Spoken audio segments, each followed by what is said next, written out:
안녕하세요. 볼만찬 기자들입니다. 제가 지금 목 상태가 너무 안 좋아서 좀 여러분이 듣기에 좀 거북하실 수도 있는데 어쨌든 오늘 좀 만 기자도 빠지고 그래서 제가 지금 최선을 다해서 한번 방송 한번 해보도록 하겠습니다. 코로나19로 지금 지난 5월이었죠. 우여곡절 끝에 개막한 올 시즌 K리그가 어느덧 끝을 향해 가고 있는데요. 역대급으로 전개했던 순위 싸움이 마지막까지 오리물 중인 가운데 공교롭게도 이번 주말 K리그 1 그리고 K리그 2에서 사실상의 결승전이 펼쳐집니다. 강등을 가리는 단두대 매치도 있고요. 이른바 슈퍼 위크엔드. K리그 팬들의 관심을 끄는 세 경기를 중심으로 저희가 오랜만에 프리뷰 1, 2부로 나눠서 한번 해보도록 하겠습니다. 첫 번째 빅매치는 24일 오후 4시 펼쳐지는 제주와 수원FC의 K리그2 경기입니다. 올 시즌 K리그2는 계속해서 제주와 수원FC 양강 체제로 진행되어 왔는데요. 최근 엎치락뒤치락 하던 상황인데 일단 양팀의 승점부터 보도록 하겠습니다. 제주가 승점 51로 1위, 수원FC가 승점 48로 2위를 달리고 있습니다. 이제 남은 경기는 이 맞대결을 제외하고 두 경기인데요. 그렇기 때문에 제주가 승리할 경우 승점 6점 차가 되기 때문에 사실상 우승을 향한 9부 능선을 넘게 됩니다. 반면 수원FC가 승리할 경우 다득점에 앞선 선두로 올라가게 되는데요. 남은 일정 볼게요. 제주는 11월 1일 서울 이랜드와 홈 경기를 치르고요. 7일 충남 아산과 원정 경기. 수원FC는 31일 경남 홈 경기, 11월 7일 FC 안양과 원정 경기를 치르기 때문에 대진에서는 수원FC 역전 우승 가능성이 좀 있거든요. 그렇기 때문에 이번 경기가 굉장히 중요합니다. 우승이 중요할 수밖에 없는 게 K리그2는 우승을 하면 자동 승격을 하고요. 2위는 플레이오프를 가잖아요. 그 K리그2 역사에서 2위 팀이 승격한 사례가 지난해 부산 아이파크 딱 한 번뿐이더라고요. 그렇기 때문에 어떻게든 우승을 차지하는 게 중요하거든요. 일단 급반총은 당연히 2위인 수원FC일 수밖에 없는데요. 이 맞대결을 통해서 어떻게든 순위를 뒤집는 게 포인트가 될 것 같아요. 수원FC는 이번 맞대결을 2판 4판으로 가기로 했거든요. 무조건 공격. 그러니까 무조건 이길 수 있는 축구가 핵심이에요.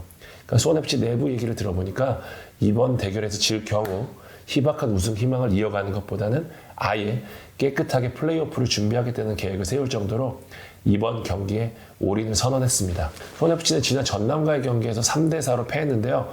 여러모로 아쉬웠던 부분이 일단 5경기 무실점을 이어가던 수비가 무너졌고 무엇보다 수원FC의 가장 큰 힘 중에 하나가 후반 막판 기세였거든요. 근데 이전과 달리 후반에 좀 눈에 띄게 좀 경기력이 떨어진 모습을 보였거든요. 이 부분이 일시적인 건지 아니면 진짜 힘이 떨어진 건지가 포인트가 될 것 같고요. 사실 수원FC의 기본 전력 그리고 최근의 강행군들을 감안하면 전체적으로 힘이 떨어진 것도 좀 무리는 아니거든요. 이번 주 이제 김도균 감독이 선수단의 분위기와 체력을 추스리는데 초점을 맞췄다고 하니까 어쨌든 수원FC는 안병준, 라스, 마사가 득점을 해줄 수 있는 선수들인 만큼 수비 쪽에서 얼마나 버텨줄 수 있느냐가 포인트가 될 것 같습니다. 수비 쪽에서 어쨌든 이날 3백을 쓰던가 아니 4백을 쓸 텐데 조유민의 파트너로 이한샘 선수의 복귀가 좀 유력하게 보이고 있습니다.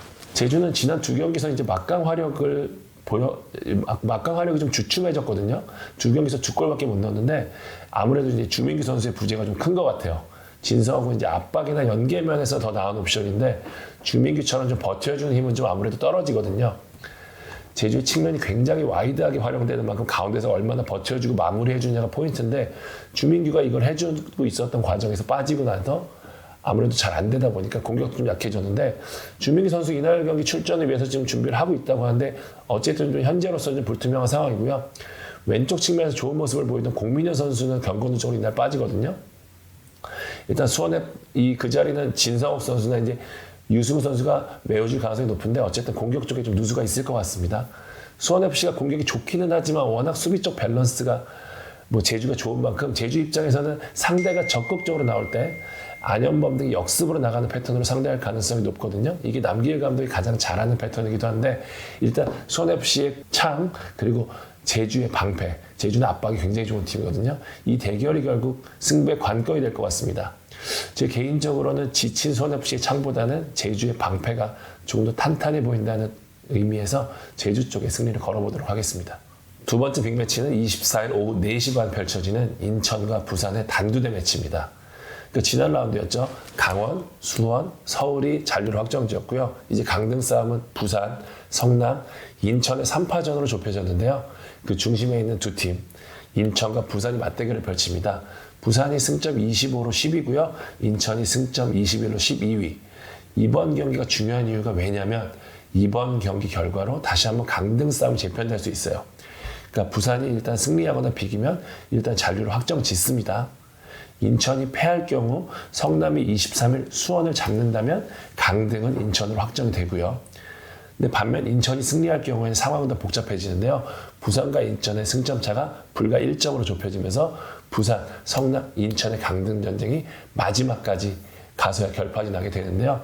올 시즌 K리그1은 일단 상주의 강등이 확정됐고 최하위가 K리그2로 떨어지기 때문에 마지막까지 숨막히는 전쟁이 이어질 수밖에 없습니다. 이 경기도 결국 급한 쪽은 인천이 될 수밖에 없어요. 근데 인천이 최근 상황 좋지 않거든요. 인천이 조성환 감독 부임 이후로 가파른 상승세 보이면서 잔류의 청신호를 켰었는데 최근 부상에 발목이 잡히는 모습이에요.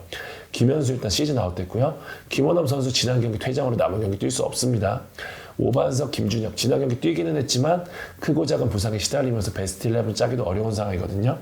그러니까 조성환 감독이 부임 후에 가장 먼저 손을 댔던 게 라인을 조금 올리면서 미드필드에서 자유롭게 플레이하는 거.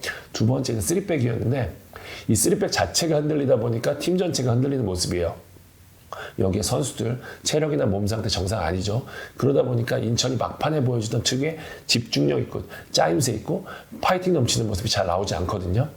이제 공격에서도 아길라르 무고사의 움직임이 좀 눈에 띄게 둔해졌다는 것도 좀 고민거리인데 조성환 감독 입장에서 이들을 대체할 수 있는 카드가 없다는 점에서 고민이 큰데 일단 중요한 거는 수원 성남전의 경기를 보고 경기 운영이 결정될 것 같아요. 그러니까 성남이 이길 경우에는 인천 입장에서는 더 이상 선택의 여지가 없죠. 무조건 부산을 잡아야 되기 때문에 공격적으로 나서야 될 거고요. 그렇지 않고 성남이 만약에 지거나 비겼다? 그럴 경우에는 어쨌든 부산에 지지 않는 조심스러운 경기 운영을 할 가능성이 높아 보입니다. 부산은 이기영 감독 대행이 들어선 이후로 빠르게 좀 안정감을 찾고 있는데요.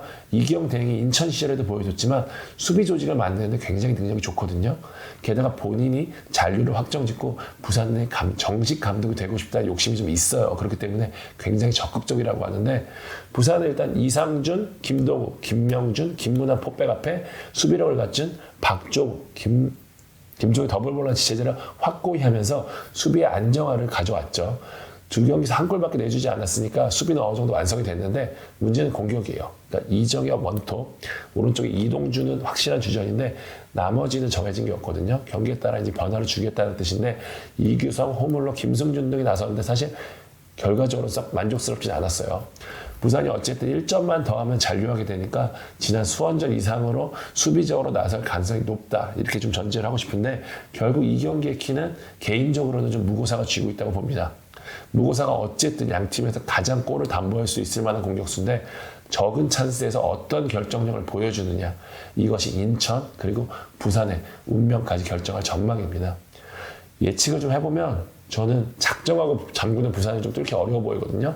인천도 좀 개인적으로는 무리하게 나설 것 같지 않아서 저는 무승부 예측하도록 하겠습니다.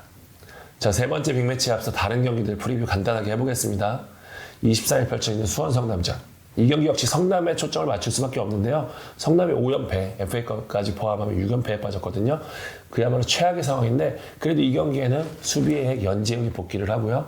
중원의 핵 김동현도 경고 누적에서 돌아옵니다. 그러니까 성남이 잘하는 수비 블록 그리고 빌드업을 할 수 있는 토대가 마련된 만큼 이전과는 달리 그래도 좀 안정감 있는 경기를 할 가능성이 높다 이렇게 보이는데요. 문제는 역시 공격이에요. 나상호를 누가 도와줄 수 있느냐. 나상호는 잘하거든요. 근데 나상호를 혼자서는 불가능하단 말이에요. 결국 누가 도와줄 거냐가 관건이 될 것 같고요. 이 경기까지는 어쨌든 김남일 감독이 벤치에 앉지 못하기 때문에 스탠드에서 어떤 묘수를 던질지 좀 봐야 될 것 같아요. 수원은 5경기 무패 행진을 달리면서 확실히 재궤도에 올랐거든요. 지난 경기에서 헨리까지 가세하면서 수비가 더 단단해진 모습인데 이런 모습들을 감안하면 지루한 무승부로 이어질 가능성이 높습니다. 자, 24일 오후 2시 펼쳐지는 서울 강원전 보겠습니다. 두 팀 모두 잔류를 한 만큼 동기부여 측면에서는 떨어질 수밖에 없는 경기거든요. 서울 지금 감독 찾기가 한창인데 제가 기억하시는 분 많을 거예요. 지난 25라운드 프리뷰에서 서울이 지금 나름 인지도가 있는 현역 감독과 협상 중인데 잘 안 되는 분위기라고 이야기했잖아요. 그게 그레엄 아놀드 감독이었어요. 그러니까 아놀드 감독이 비정기적인 대표팀보다는 매일 훈련할 수 있는 클럽팀을 원했거든요. 서울이라는 팀에 굉장한 매력을 느끼면서 협상을 했습니다. 막판까지 협상을 했는데 보도가 나온 날짜가 20일이었거든요. 그런데 19일 날 제가 확인을 그 당일날 전화를 받았기 때문에 정확히 아는데 19일날 공식적으로 협상이 결렬이 됐습니다. 그날 왜 보도가 나왔는지 저는 잘 모르겠는데 어쨌든 서울이 꽤 진정성 있게 협상을 했었고요. 건넨 조건도 나쁘지 않았다고 해요. 그런데 이제 아놀드 감독이 호주 축구협회와 걸려있는 게 굉장히 많았나 봐요. 그러니까 그런 게 안 풀리면서 막판 요거까지 내가 포기하고 갈 정도면은 서울이 조금 더 해줘야 된다라고 아놀드 측에서 좀 금전적인 부분을 요구를 했고요. 이게 잘 안 되면서 아쉽게 협상이 좀 마무리가 됐습니다. 지금 서울이 외국인 감독도 찾고 있긴 하지만 국내 감독 쪽으로 무게추가 쏠렸다는 이야기도 꽤 많이 들리거든요. 왜냐하면 이제 ACR도 조만간 다가오고 이제 어느 정도 외국인 감독을 찾는, 그리고 외국인 감독 지금 선임하기 위해서는 에이전트들과 접촉을 해야 되는데 지금 그런 소리가 전혀 들리지 않거든요. 때문에 저도 국내 감독 쪽으로 좀 유리한 게 아닌가라는 생각이 드는데 어쨌든 서울은 이제 모든 가능성을 열어놓고 있고요. 윤곽이 나오는 대로 바로 전해드리도록 하겠습니다. 경기로 돌아오면 이제 서울이 지난 성남전에서 이기기는 했지만 경기력이 썩 좋지는 않았거든요. 반면 강원은 이제 대표 효과를 보면서 좋은 경기를 했고 그런 흐름을 감안하면 강원 쪽으로 쏠리는 승부가 아닌가 싶습니다.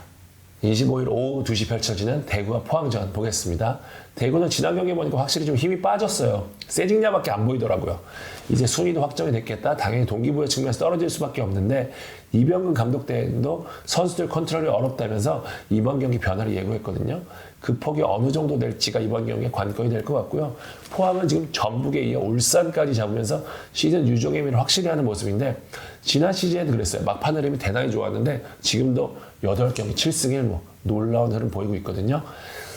포항이 이제 김기동식 축구가 확실히 자리 잡으면서 매 경기 기본 이상의 재미있는 축구하고요. 공격적인 축구가 이어지고 있는데 이 흐름이 막판까지 이어질 가능성이 높습니다. 이렇다 할 부상자도 없고요. 결장자도 없고 포항이 최근까지 이어진 대구전 무승 징크스를 지난 경기에서 끊었거든요. 그렇기 때문에 이번에도 포항 쪽에 좀 유리한 승부가 아닐까 좀 저는 그렇게 전망하고 있습니다.